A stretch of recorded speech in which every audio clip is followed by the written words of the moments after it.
Well, hi everybody. It's the weekend, therefore, this is the weekend video. Get ready.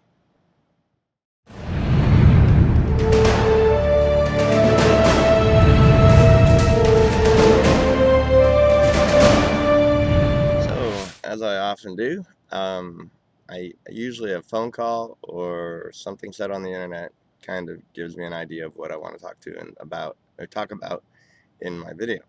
And it's been around a week ago that somebody that I was on the phone with talking to, who is a gospel revolutionary, um, shortly before he found the gospel revolution, he had a wise friend that he was talking to because he was reading something in the Old Testament, and his friend advised him that if you really want to get the significance out of what you're reading, see Jesus in the pages.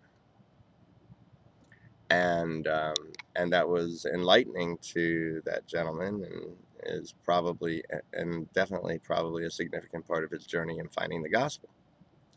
See, Jesus said that the scriptures, the law, the Psalms, and the prophets, that which is in the Old Testament, referring to the Old Testament, what was in it, he said that they are they that speak of me, meaning that they were all about him.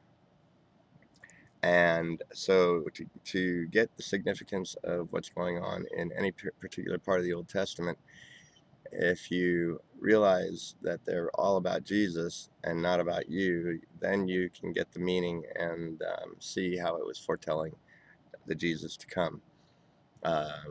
Somebody today, another gospel revolutionary, posted something today about Melchizedek, and he's an interesting fella.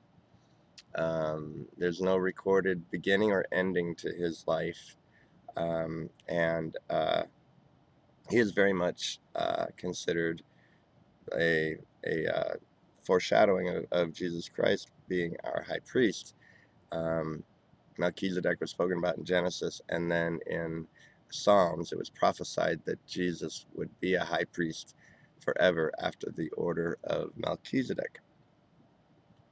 And so Hebrews talks about this quite a bit, and in chapter 7 it's talking about Melchizedek and how that Abraham paid him a tithe, and he was the great high priest of God, and he's a type and shadow of Jesus because, as Jesus said before Moses was, I am. Jesus had no beginning and has no ending. He rose from the dead and lives forevermore, and as the great high priest after the order of Melchizedek.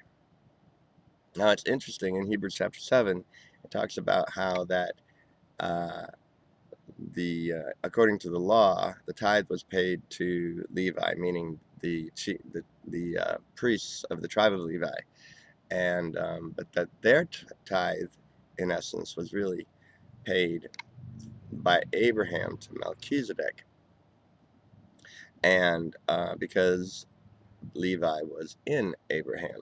It also goes on to explain the comparison as well, that Jesus offered himself as a perfect sacrifice. He offered himself as the tithe, and therefore anybody who is in Jesus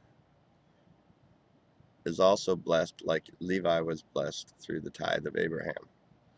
And who was in Jesus? Jesus was the last Adam. Everybody who was in the first Adam was in the last Adam. The perfect and holy tithe of God was paid in Jesus Christ, and everyone who is in him, which is everyone, is blessed by it. So that's an example of seeing Jesus in the pages. The chapter 10 or 11 of Hebrews, I believe it's 11. It's been so long since I did this, but there's a bunch of characters from the Old Testament that are demonstrated as foreshadows of Christ. And I encourage you to watch those videos. They're on everybody from Joseph to Noah to Rahab to Abraham and his wife. And you can find those on our YouTube channel. Going to our YouTube channel and click on all uploads, find all uploads. and then more on the great high priest itself, because this is a fascinating and a very good subject for everybody to know. Watch our series below those uploads on the great high priest by Mike Williams. There are 6 full seminars in there, and I think you'll enjoy them. So, and you can also download the audio version of the great high priest from our website at gospelrevolution.com. So, everybody, that's it for this weekend. Have a revolutionary week.